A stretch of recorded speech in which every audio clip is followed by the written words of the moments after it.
it's not just you being friend with your friend, you're friends with their whole family. I have relationships with um, my friends' spouses, even their children, separate and apart from that friend. And as our lives expand, so do I feel like my family and my village.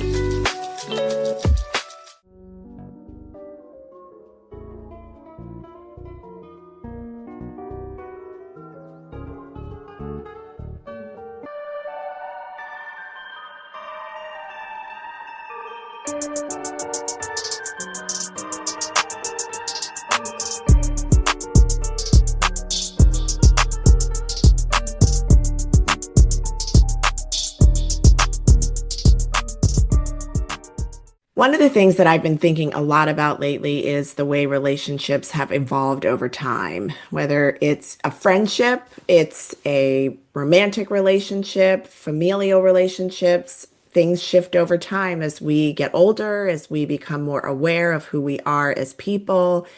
And so I thought I'd have a conversation today with Courtney, Swafia, and Alana about the ever-changing I guess, environment of our relationships. As people who are three very, very good friends of mine who I've met in very different stages of life, all of you have been, the through line for all of you is that you are really, really good at maintaining your friendships and relationships, and you have very meaningful relationships across so many different friendship groups, your relationships with your families. And so I'm really excited to talk with you guys today about some of that. Um, how have you recognized your friendships have evolved since turning 40? I actually like the way that my friendships have evolved. I feel like as as we have matured along this number line after 40, I love that the friends that I have been connected to throughout my life, we're kind of in the same space. So some of the things Hmm. that we used to do back in the day, we're like, oh, we don't have that in us anymore. Like we meet for like a weekend getaway. There's usually like that one big day. And then the rest of the Hmm. time, we're very content to just relax and not be ripping and running back in the day. So I do, when I think about the evolution, I like that we've evolved in similar mind spaces in terms of how we connect, the ways that we connect, the conversations that we have Hmm. as we've evolved, I think are in line with growth. Yeah. And I can reflect that some people that I'm not as close to, I might have left them in a different space Hmm. in where I was moving in a direction, they weren't moving in the same direction, and there was no malice or animosity. It was just we just had less to be connected about and less to chat about, if you will. So as I think about that evolution, I do think about that I feel like the core group of folks that I have stayed connected to, we're all growing in similar ways that I find are complementary. In fact, sometimes somebody's bringing me out of a shell, I might be bringing somebody out of their shell. Somebody might be showing up with the right energy at the right time, or the right wisdom at the right time, or the right chastisement. Like, girl, get it together. Mm. Like you know what you need to do. Come on now. So I just feel like it's been that's what I would say as I think about the evolution. I like that I'm evolving with people who are actually growing Hmm. and making me grow and making sure that I'm not stuck as 20-year-old Swap who was doing some stuff that she should not be doing anymore. Yeah, I think that's really interesting.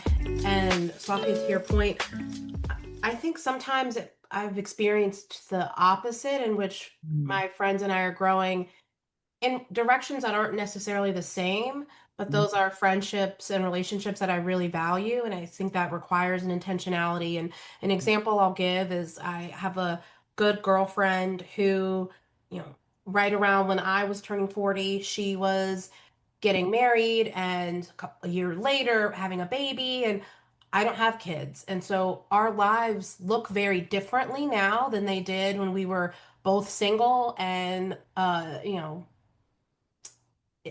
in the streets, what one may say. But I have found that it's even more beautiful now as, I get to like love on her son, like a nephew of mine, and get to see her be a mom and to get to like go through that aspect of her life with her, even though that's not a chapter of life that I am experiencing. And I do think, though, with that comes with the need for more intentionality because I'm really busy. She's really busy. We're busy with different things. And so sometimes it's like a month ago, I was running errands and happened to be near her neighborhood. And I was like, I need to get a run in. I'll come by the house. I'll run and you walk the baby and we'll talk when I'm taking my run break, like just Hmm. little small things to still stay connected, even though our day-to-day lives look really different than they used to. And our situations and personal situations are pretty different, but we are both really intentional about prioritizing the friendship. So I do think I think with kind of to the core of what you were saying that, you know, even if you're evolving and your situations are different, you're still like prioritizing that friendship and that connection time and aligned on the value that you get from that friendship. Hmm. I would I would add that not only is it the differences between where we are as people that I love so much. Now, over 40, it's not just you being friend with your friend, you're friends with their whole family. I have relationships with um, my friends' spouses, even their children, separate and apart from that friend. And as our lives expand, so do I feel like my family and my village. And I feel like we have far more things to talk about and do versus just chit chatting about boys and going to the club and running to Miami or something. There are so many things where I think to your point, Courtney, it looks differently. Like I spent good quality time with a friend of mine at her son's basketball game. That's when we had time to do that. We could catch up. I could support him. He sees me as an aunt. Or I may go with another friend to line dancing class. She's single like I am. So it looks differently. Um, but I think it's so much sweeter. I think the mosaic of the relationships is just far broadened over 40. I have friends that I might work out with. You have that concert buddy where I think that my relationships were, I don't want to say a little more one note, but a little bit more, okay, we go to happy hour, we go to brunch, and there's just so much more to life. And of course, supporting each other through um, family illnesses and work dramas and relationship snafus. So I really like my friends now. In the sense of I've seen so many of them grow as well as people from times where we may have been crying about something that was so huge at 27, and now seeing where they've blossomed. They've been able to see me blossom, and there's just a trust and a context that doesn't have to be given, and qualifiers to statements. People just know how you are. They know how you show up. So um I would say just them being far more genuine now is a lot better than prior to 40. Hmm. I think it's so interesting because I think all of us are, one thing, the through line that I hear through all that you've said and that I know is one of the things that I love about all of you is you do take friendship seriously. And so, like, you have longevity in those relationships, right? So, when you're talking about growth and seeing people, Alana, to your point, like, it's not just you and I now, it's you, me, and Eric. Like, we all have a relationship. And I think it's like, it's there because you've been intentional and because you've been so, Hmm. sort of committed to those relationships there's longevity there where you can see people through all different phases and they've seen us through all different phases of our lives, right? And so you can see the evolution and the growth and how you sort of fit into that relationship. And I think the other thing that, everybody, the words that sort of stood out to me were intentionality, prioritization. We're all busy, but you make that time, you're committed to making that time, being supportive, because we also are in a phase of life where things happen, expected and unexpected. And I think that's also when you see who shows up for you. And it's usually, you know who you can count on, who, regardless of the time of day, if you pick up the phone and you're like, it's before you're even done, they're like, I'm there. And there's a level of honesty. Alana, you touched on a little bit when you said you don't have to qualify things. The thing I love most about my friends is like, I am that person. If we're in a text conversation, I am all in until I'm not. And then it could be like, we were in the middle of something and then I just disappear. Or you might send me a text and it takes me a couple of days. And what I love about, my friends is they do when I'm like, oh, I'm so sorry, they're like, girl, whatever, like it's like you just know, like that's me. I'm either all in or I just kind of dip out and completely forget. Um, and I appreciate that. I appreciate the honesty that I can have with my friends for good and bad. They will tell me, Swafia, you mentioned get it together, or they'll be like, why are you hesitating? There was a day where I wanted to do something and I wasn't really sure. And one of my girlfriends told me, she's like, out there is somebody who is doing a terrible job and they're being paid to do their terrible job. And they have no intentions of being better at what it is that they're doing. Go on and do what you need to do. Over time, I think in the course of our relationships, we can see patterns. I remember when I was younger and I would say, oh, every time I turn around, I feel like this is happening to me. And one day my mom said to me, well, it is unfortunate, but sometimes you have to think about like, what is the constant in all of these different circumstances that you end up in the same place? What is the constant? And, at the time I did not want to hear that, but I realized the constant was me. I was sort of allowing certain things to happen all the time in my relationships across the board, friendships, romantic relationships, whatever.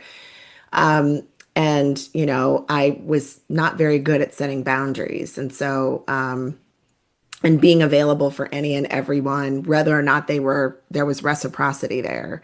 Um, and that was a lesson that I had to learn. You have to decide who is worthy really of all of your time and attention. And so, what are some of the things that you guys have realized in relationships that you're like, I'm not doing that anymore? No is a complete sentence. Preach, preach. And that, right, like to your point, we're all really busy. Everyone in my circle is very busy. And I have tried to be more thoughtful about not saying yes to something that when it's 20 minutes out, I'm gonna be like, ugh, I don't want to do this. And to be um more upfront about, I don't know if I'll be able to do that. I need to think about it. Or no, I'm not available, and not having to give some long explanation of why I can't make it or blah blah blah. Or, I think that just protecting my time and my peace, and uh, you know recognizing that I think the older I get, I need more time to myself. Mm, Sometimes that means saying no to something that maybe I would like to do, but I guess it's the like concept of, if it's not a fuck yeah, it's a hell no, mhm, and trying to live by that instead of doing things that I feel like I should do. mm, But balancing that with showing up for your friends and showing up for people who show up for you, because certainly, right, are also at this stage in life, I think, where people in the circle are experiencing a variety of tough things. This is the time, people are losing loved ones and parents, and this sort of that age of a lot of loss. And so, of course, leaving space to be supportive, but also recognizing that no one is going to do that for me but me. And so if I need time, if I need space, I have to be the one to make myself take it. Yeah, I mean, I think there's definitely, and I had to realize this, there's definitely a pecking order to friendships because I cannot be all things to all people, right? And I had to really decide who my ride or dies are, right? Where just no questions asked, I'm there, whatever it is. And then there are people who are in the second layer or third layer, so to speak. Not in a bad way, but I mean, I'm sure I'm in a lot of people's third layers. I was stretching myself too thin on friendships. And I think to allow me to have true, genuine, growing relationships with others, I cannot do that with everyone. I think it's easier for me to carve out time because I live alone. So I can just kind of come in here and hibernate on a very tactical level. I have set a boundary where on a weekend, I do not schedule myself more than one day out of that weekend. I do not do it. I mean, like, rarely, right? Either Saturday or Sunday, that's it. The rest of the time has to be for me.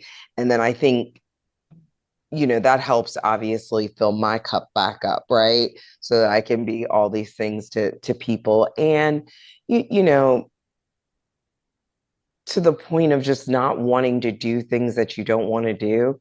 I just, I had to sort of weigh out, and I think I still really, um, struggle is kind of strong, but I'm still sort of working out the balance of, if a friend wants to go to belly dancing class. I don't know. That's not my thing, right? Do I want to show up for her just to support her and cheer her on? Or is it like, I really don't want to do this? So finding that balance, I mean, I'm saying that in a very basic sort of way, but finding that balance too.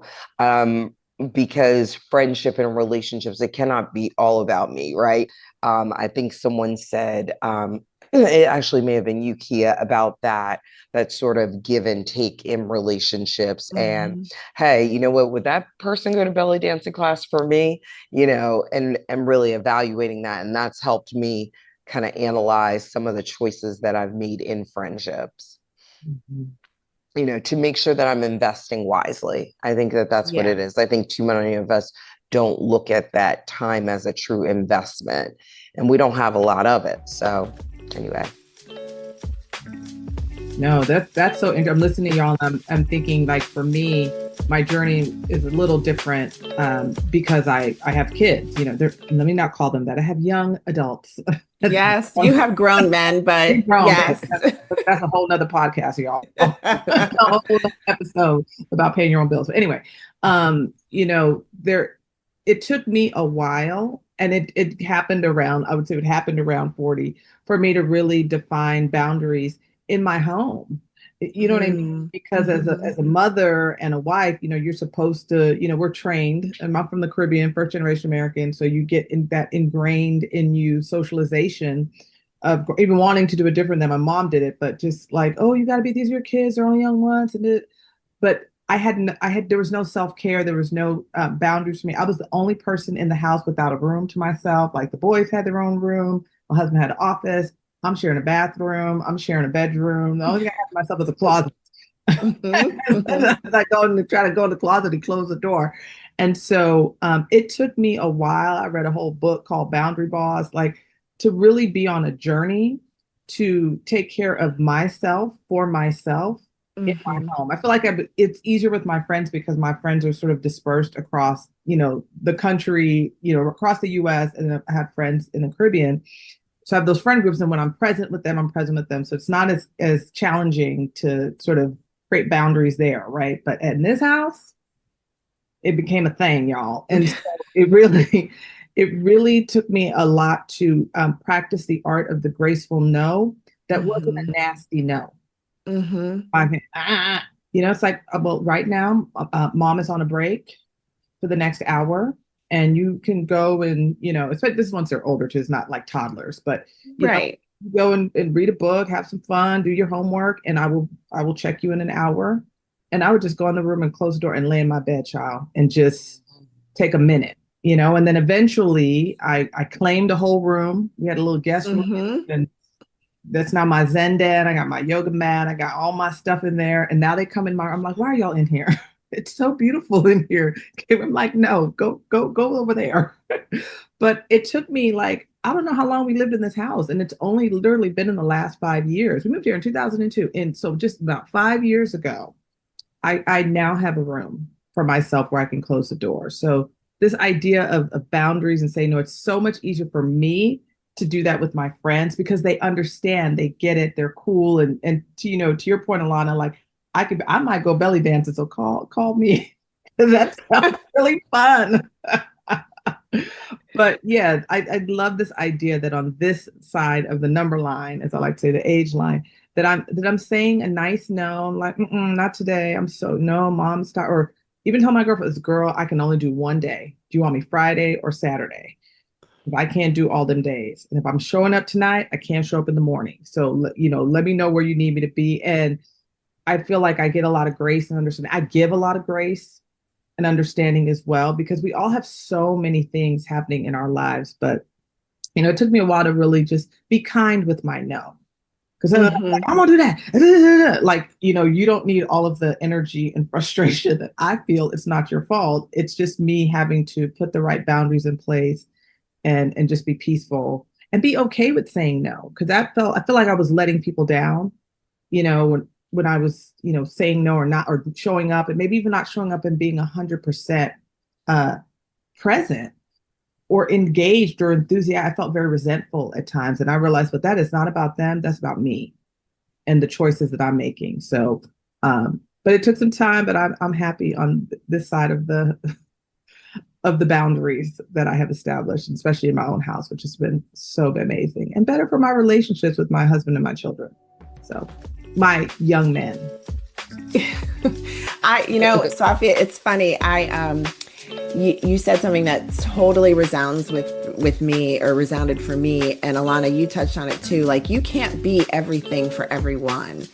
And I do appreciate and recognize that there are people who are my inner circle and, they're the folks that, we do a lot, we talk a lot, we see each other a lot, um, and then they're the friends that are there. They're still very good friends, but they're not people that I see all the time or that I necessarily talk to all the time. And I think that's okay. I mean, to your point, Alana, that's okay. That's part of recognizing the relationship. Not everybody is your person that you're going to do all the things with. Even my very best friend, like there are things that we're just not going to do together because I know that's not going to be enjoyable for him. It's not going to be enjoyable for me if he's not enjoying, so like we're not doing that. Um, but I remember a few years ago, so Eric and I do this thing for New Year's. Every New Year's, we sort of do a reflecting back and then like, what do we want for the coming year? And one year I said to him, "You need to make more friends." And he was like, "What do you mean?" I was like, "It's a lot to be your wife, to be the person that goes to all the things with you, like all the concerts, all the races, all the like you need to make friends." And I think he was really put off initially by it. And I said, but one of the things that has worked for us is that we have separate things from each other that we cultivate and spend time doing. And it helps us, I think, be better people for each other because we have these separate things. And so like the joke was that he became friends with like the neighborhood ladies because they'd be sharing recipes. He does all the cooking. So they're like sharing recipes and this grocery store has a discount on that and blah, blah, blah, blah. And I was like, well, when I said make more friends, I didn't necessarily mean that. But okay, like that's a start, right? So But I do think it's really it's recognizing you can't be everything to everyone. No is a complete sentence. And your friends, people who are truly your friends, don't need explanations. They're okay with the answer that you give. And there's also a recognition that it may be a no for this, but you're going to come through for something else because you're their friend. And so they know that they can count on you. So I Mhm. do really appreciate that. Um,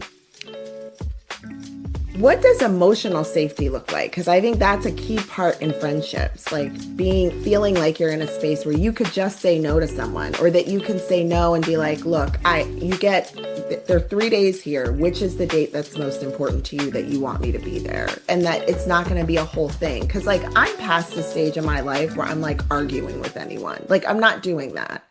Um, I feel like, again, your friends get it. Not to say that we're not going to disagree about things or that we may not accidentally hurt each other's feelings from time to time, and we should talk through that. But like me having to justify why I can't do something or why I don't want to do something, I'm not doing that right now at this stage. So, what are some things that help you? What does that safety for you in relationship look like? So when you use the term emotional safety, I thought something completely different than what you just said. Swafia. Okay, Yeah, okay. yeah. Go ahead, go with Because it. I guess, yeah, because I guess you mentioned it with the I can't do this and that piece. When you said emotional safety, I was thinking you meant more of being a confidant, right? Having a Yeah, confidant, being fair. vulnerable, that type of thing in the relationship. Obviously, not spreading personal business, those types of things, Yeah. right?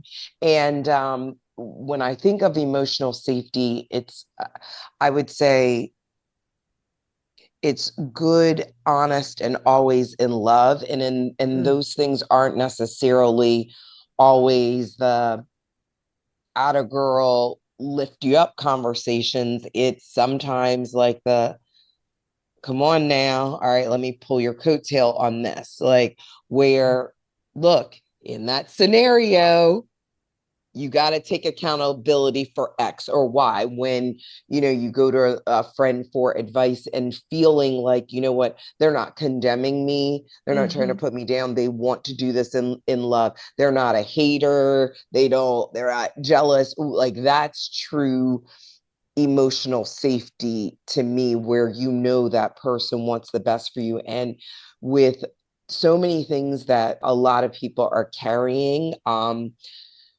trauma, insecurities, all of that type of thing, it can a lot of times be hard for them to stretch themselves and be emotionally safe for other people. A lot of times people want to be, but they don't always have the capacity to be. That's why you have people put their foot in their mouths, or they say things too harshly, or this and that. And emotional safety isn't always getting that perfectly right to me, but it's about striving to have that communication where your friend enough, where probably what they need that will help them um, move on from that scenario, so to speak. Um, yeah, if that makes sense. I think the emotional safety piece, I heard this yesterday, which I found interesting, and I was thinking about this when you were talking about Eric. Um, Being someone's emotional support human Mm, instead of mm. their emotional support dog, right? Their emotional support human. And just where sometimes that is that all things to all people, right? Hey, I can't do, or I don't want to go to the party, or I don't want to go to a Zumba class or whatever unless you're there. And that can also be a very trying pressure some situation. But something you said made me think that I wanted to go back to that, but I'll stop. No, that's really Yeah, good. I yeah. think, and I Mhm, do think mhm. it's a, it is sort of a privilege to be that person for somebody, but it is really, it weighs on you a lot, and like you can't always take that weight.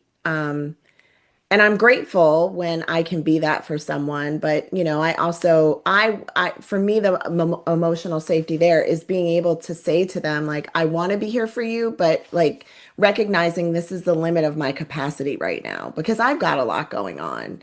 I think emotional safety for me is the ability to really truly be honest and to have honesty shared back with me. If I'm being too much for somebody, if I'm expecting too much from somebody or for what they're able to do in that space, I Mhm. want them to feel a level of comfort that they could be honest with me as well. So honesty to me is like an essential element of feeling emotionally safe with somebody across the board. I really came in it from the same place that Alana came in it from, and really sort of this ability to be vulnerable with the people that you care about and hope and that care about you. Um, and to your point, Alana, the ability to hear and receive messages that you need to hear and receive at the right time, and then the safety to know that um, that person is really coming at it from your best interests, and that they know you well enough to say it in the right way that it lands properly. And I'm thinking about I had so I'm in full menopause. This is probably not that's not the topic, but I'm in full menopause. But even leading up to realizing I was in I was like on that emotional roller coaster. You got the hot flashes, you got the brain fog, you got the night sweats and sleepless nights. And I didn't realize it at the time, but I was getting very triggered by different things, and being a little harsh was the word that was used to explain it to me, to people that I care about, including like my mom and my husband and friends. And and so fast forward, several months later, I'm chatting with one of my very, very, very dear friends, and she was like, I want to say something to you, and I've been meaning to say this to you, and I hope you don't take it the wrong way. And she told me, she's like, you've just every time I talk to you, you're like on 1,000, you're super harsh, you're somewhat negative. She goes, and that's just not who you are. And so have you considered that maybe this is more than just, you're irritated at something? And so we had this whole, and then she started sending me a lot of information about menopause stuff. Anyway, hormone replacement therapy. That's all. But the way that she delivered that message, and she said, I've been really struggling to give you this message because you've been going off on everybody. So are you gonna go off on me? But it was such a beautiful moment, and it was very brave of her because I was on fire for a few months, y'all. I ain't gonna lie. Yes, you were. You were. On fire, literally and figuratively. But when she said it, I heard it, and then she coupled it with a lot of knowledge. Like she started sending me all these podcasts and reports and data. And she's like, just start the conversation with your OB. But again, I do feel it's like this ability to be vulnerable, and the way that and she's always been good to me, right? And I think we've been good to each other, like a 20 plus year friendship.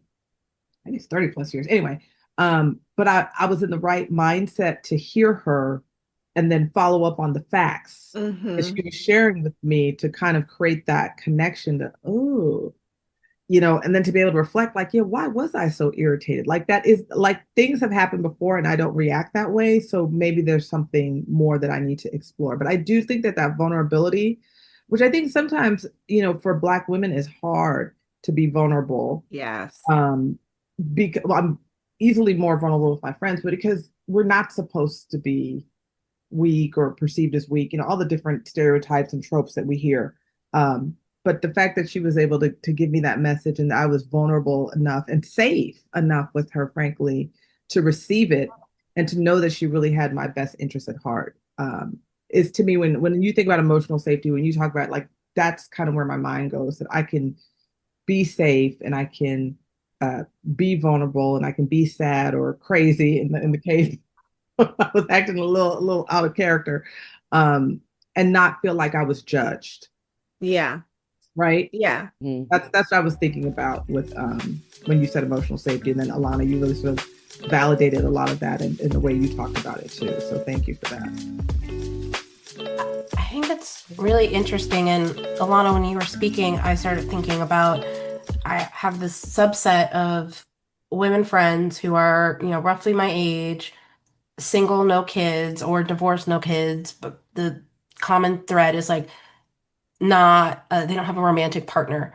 And I think that in the thinking about you can't be all things to everyone, I do think that it's sometimes there's sometimes some unique challenges within friend groups where, the at this age, at 40, at 50, etc., the expectation is that you have this romantic partner that's sort of doing everything. And if you don't have this romantic partner, your girlfriends kind of rally around and you support each other and you take each other out for birthdays and you text each other when you get home to make sure you made it safely and you have keys to each other's apartments and all of these things that you Mhm. do as a single woman in society.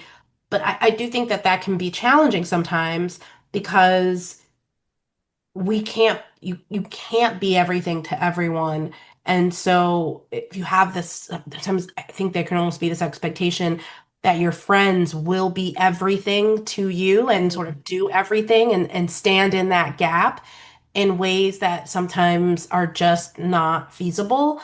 And I've been thinking about that lately as, witnessed friends go through difficult things and we, stand in the gap and we step up and we, send food to the house and we send flowers to the funeral home and we show up on the day and we sort of do all of these things.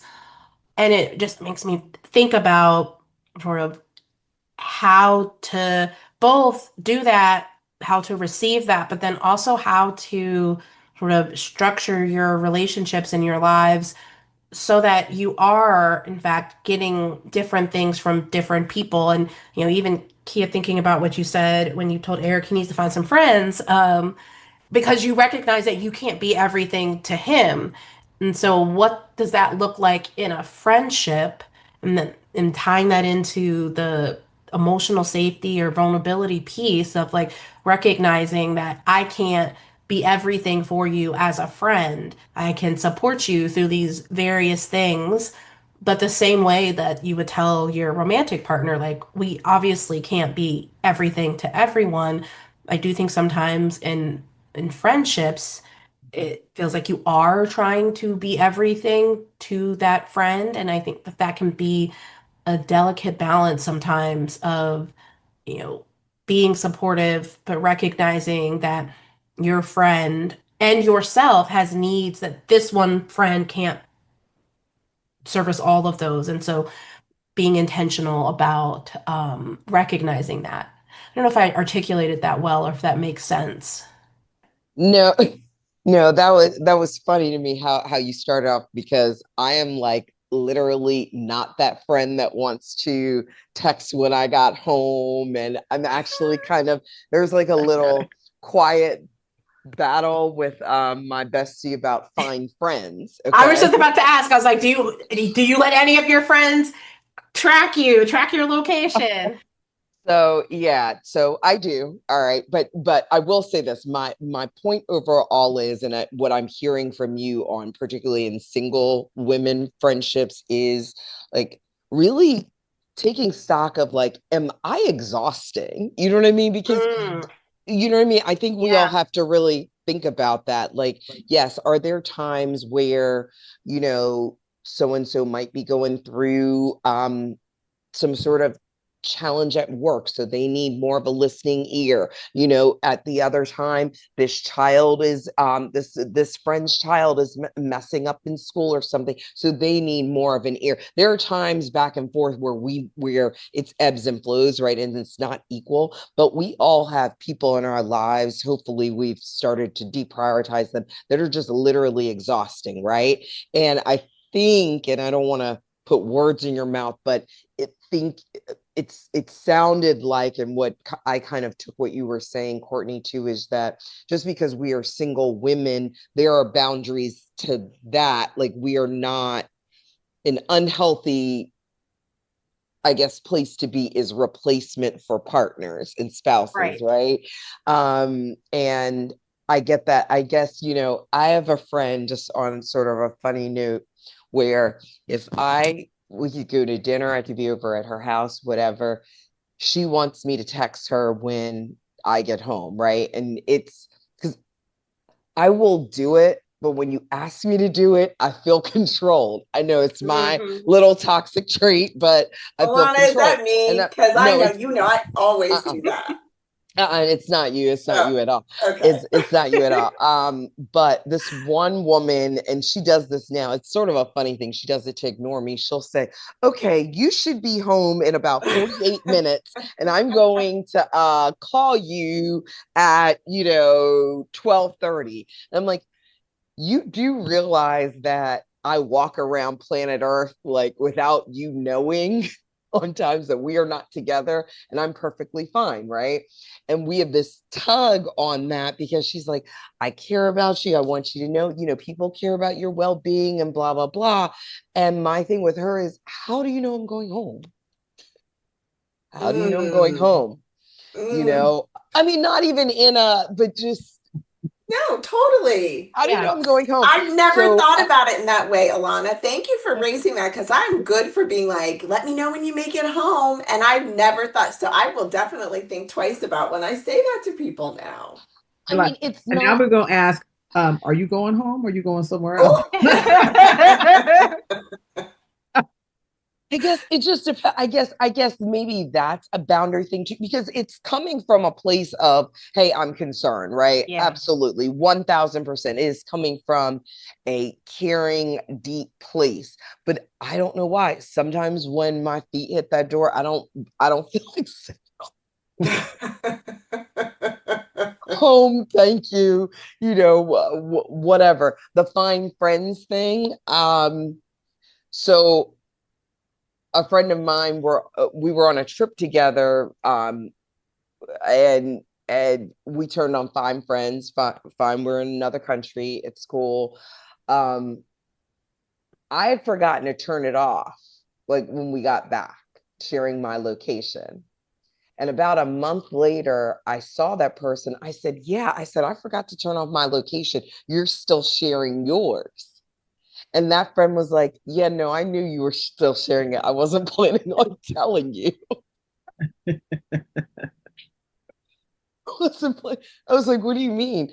And they were like, I just kind of feel at peace where I know where you are, like when you're not answering Oh, or something like that. So I was like ready to shut all that crap off, right? Alana, you're loved. You are very loved. See, that's what that school of thought says. But I have a couple of people that are close to getting shut off on Find Friends. I must say. Because a dear friend that you probably know, Key, I don't want to say her name on the broadcast, but um she will say sometimes, yeah, I saw you in Home Goods today, I was gonna call you, but I saw you were shopping. No, No, see, no, they're we're doing not. it all wrong. They just need to keep it quiet. Right. this is coming from the conspiracy theorist. Oh, Lord, here we go.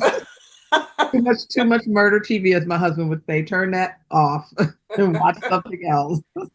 It should only be for, we haven't seen Alana in 3 days. She hasn't showed up for work. Are you okay? Like, to me, it's more of a welfare check than a, don't be stalking. I don't want people to know when I'm in North. Well, My husband if I might ask this question, because both you, Alana, and Courtney have mentioned about being single, and obviously we're talking about relationships and how things have shifted over time. How do you approach dating now, versus like when you were in your 20s and 30s? I mean, again, like I think about just the ways in which all of us probably moved in the spaces where you didn't mind telling people where you were, when you were going to be back, and spending all your time somewhere and whatever. But talk about that a little bit if you don't mind. Well, my 20s were really different than my 30s because I was married for some of my 30s. My 20s were very different. And I'll probably leave it at that. And my 20s, right, were pre like social media. It was a different time. Thank God we And didn't have social media thank back God, then. praise the good Lord. And phones that had you could record. Right. Yeah. It was a different time, thank goodness. Um, so I will say that how I approach dating really, really varies depending on honestly like what's going on in my life, or I feel like I'm always open to dating, but I am not necessarily pursuing dating um actively as I have in the past. Hmm. And to me, there's probably a variety of reasons for that. There's so much around, I've done online dating, and that's been fine, but I much prefer to just like be out in the world, and meet people, which I guess the old-fashioned way now. Which is that's not like shade on online dating and things of that nature. I think, you have to like go where the people are, but I just haven't ever found great success. Um, and so I'd rather just be more intentional about like being outside and going to things and doing things that I like and, trying to meet people that way. But I am very much of the mindset that, I'm open to dating. I'm certainly open to a partner. I don't feel it's a necessity. Um, and because I think I have a different perspective now than maybe I would have had I not been married and gotten divorced, I very much feel like I would much prefer to be single and happy, which I am now, than in a bad marriage. I would be single for the rest of my life over being attached, legally, financially, emotionally, in time and space in a home with someone and it not be good. So I'm definitely of the mindset of like that would be great and I would love a partner. I'm open to a partner. I am looking to my partnered friends to set me up and introduce me to someone. I got a little something in my throat there. Um, Maybe a little shade in my throat. I don't know. But it's not like an end all be all. Yeah. And I think it would be great. But I'm also just really focused on building my life and having, like, I'm not in a space where I'm like waiting for anything. You know, Yeah. I But purchased that's my that's home and I'm across the like, board, right? I mean, that's yeah, how you are, I think, across the board. It's you're very much like you are open to things happening to or with you. I mean, because you're not passively waiting for things to happen, but you are open in for all of your life experiences, and that's something that I love about you and admire very much. yeah, I think, and in the interim, if I, meet someone, that's great. If I don't, I'll be okay. Yeah. Yeah, I think dating, whatever it is, it's gotta be happy and fulfilling, period. Whatever the relationship status is, I'm always going to choose happiness, choose fulfillment, regardless. I think dating is clearly different. Our lives are very different. Um, hey, look, there's less people in the dating pool as we get older. It's just a reality of the situation. I think that I would agree with Courtney in the sense of, you know, most single people I would dare to say are open to being set up. And I think that married friends um should think and reframe some of their relationships with their single friends versus, the, oh well, tell me about dating, or you're not dating anyone, or you and that guy, why didn't he work? And just sort of like catnip fodder for girl talk, and really actually think intentionally like, wow, do I know someone that I can introduce my friend to? um because I'm not going to say that it's hard out here, but it's just it's harder to pinpoint where people are, right? And if married friends want to be a conduit for that, I think we're all very mature enough to not hold a friend accountable if a relationship doesn't work. But I think we've all lived so much life, and it's nice to be introduced to someone that has at least part of that life validated. Like, you used to work with them, you're from the same town, you went to Mm-hmm. college together, and that they are who they say they are. With the rise of the internet and technology and AI, people can be anything they want to be. And, when we think about relationships now, across the board, especially dating, there's a lot more at stake, right? There's a lot more that you aren't able to rebound from, right? For example, if I were to live with a man at my age now versus 20 years ago, right? I'm making a huge gamble in doing that. But I think I would challenge married um, people, men and women, on thinking about how they can be advocates for their friends. And even if it's not even introducing someone to something like, hey, do you want me to be a wingman, a wingwoman for you one night?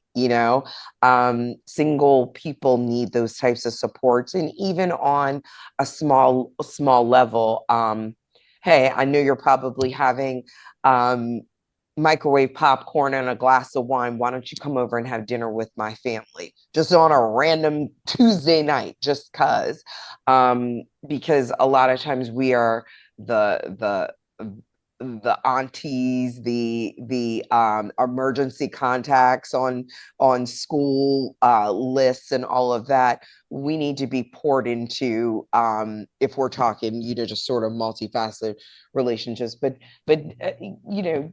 dating is great when you have time for it, right? Because it's not Mm-hmm. even just like, oh, he's cute, we're compatible, we get along, all of that. It's really just, even from almost day one, are our lives even going to mesh together? Whereas in your 20s, you don't really think about that stuff till, like, 6 months, a year in, you're having fun. Now it's like, gosh, he lives in New York. Okay, what does that look like? He has his child every other Tuesday. All right, well, I have my board meetings, all of these things where it's like you have to get through certain hurdles to even be able to date.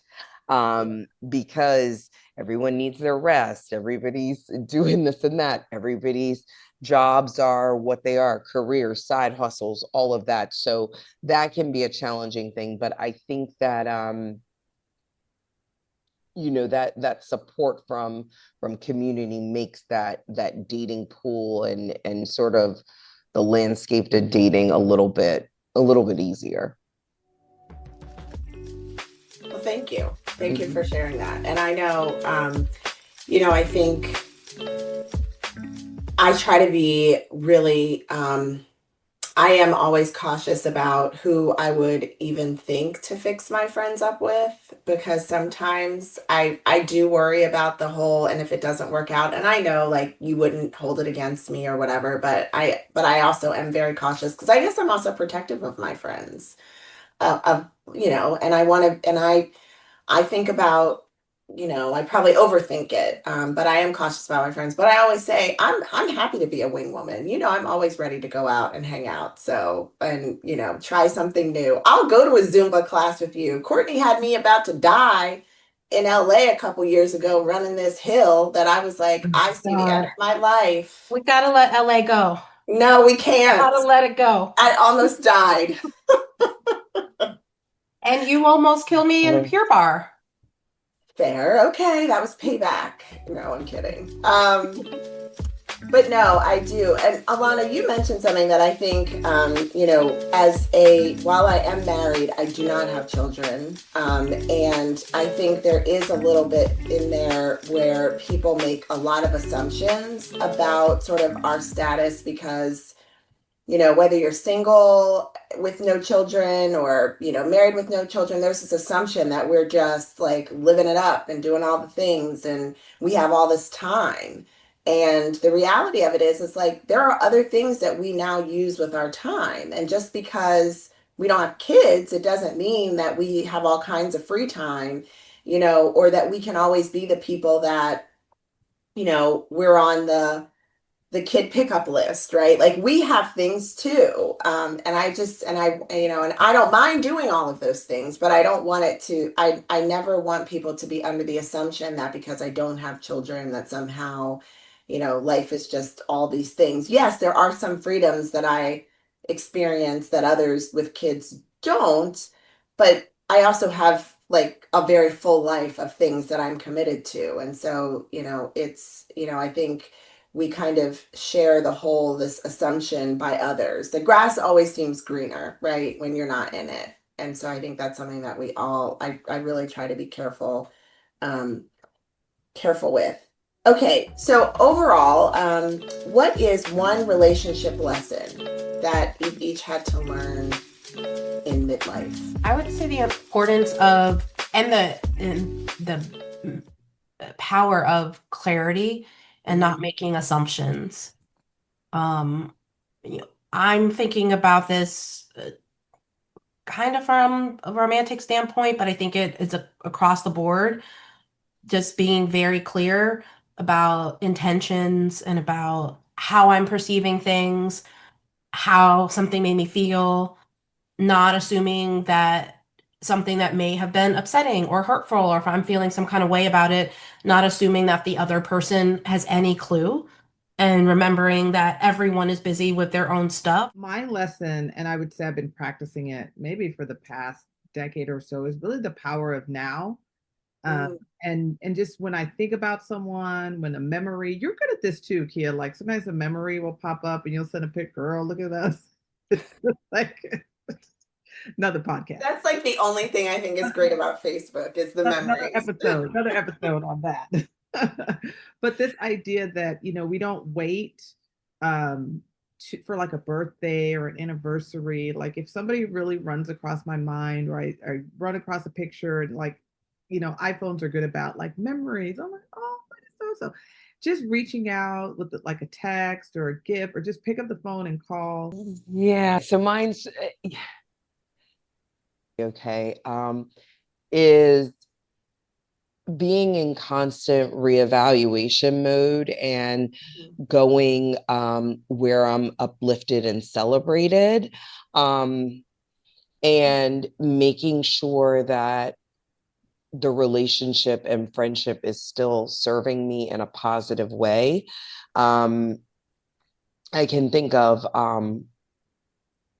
and reevaluating, right? And sometimes the relationship is no more, and that's okay. That's what I've had to learn, that everyone isn't going to run the race with you until the end. I just saw yesterday, I was trying to find this quote that I saw yesterday. And Alana, when you said it, it reminded me of I was reminded of this quote when you said you want to go to places where you're appreciated. And it says, the older you get, the more you realize it's not about who knows you the longest. It's about who makes you feel seen, heard, understood, appreciated, supported, and loved.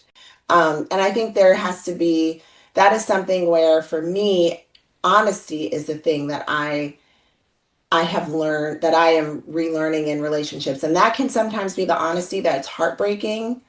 That, you thought somebody, somebody once told me about, folks will send a representative. The irony is this person talking about sending a representative did exactly that. But, they'll send a representative. They want you, they send somebody that they want you to believe they are. And then you find out who they really are. Right. And I'm like, I want to know who you really are so I can make that decision whether or not you are somebody that I think is a value add to my life and that I could be the same for you and vice versa, right? Like I don't need the games. At this point in my life, it's like either we're good for each other, whether it's friendships, my marriage, whatever, either we're good for each other or we're not. And it's okay if we're not. Let's just be honest about that. And with that, Thank you for spending time with us. At this stage, we're not settling or shrinking. We're choosing with intention who and what we allow into our lives. Thank you to Courtney, Alauna, and Swafia for their honesty. I hope something in this conversation resonated with you, the listener.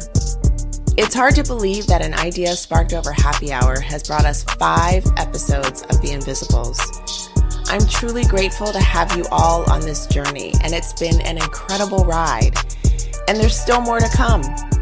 Up next is a powerful can't miss episode on grief and loss with my best friend Tremaine and my husband Eric. I can't wait for you to hear it. The Invisibles is a production made in collaboration with the Amaya Group and IC Creative. Executive producer, Dr. Christopher C. Watson. Editing by Mark Ferg, and original music by Judah Mapson.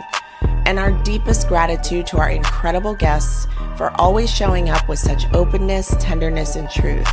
Your voices make this space what it is. And to you, our listeners, thank you for being here. Thank you for pressing play, for listening with an open heart, and for trusting this space enough to sit with conversations that are often whispered, minimized, or carried alone. If this episode resonated with you, please subscribe, share it with someone who might need to hear it, and help us continue building this community. The Invisibles can be found on Apple Podcasts, Spotify, YouTube, and Podbean. And be sure to follow us on Instagram at _invisibles_podcast for content between episodes.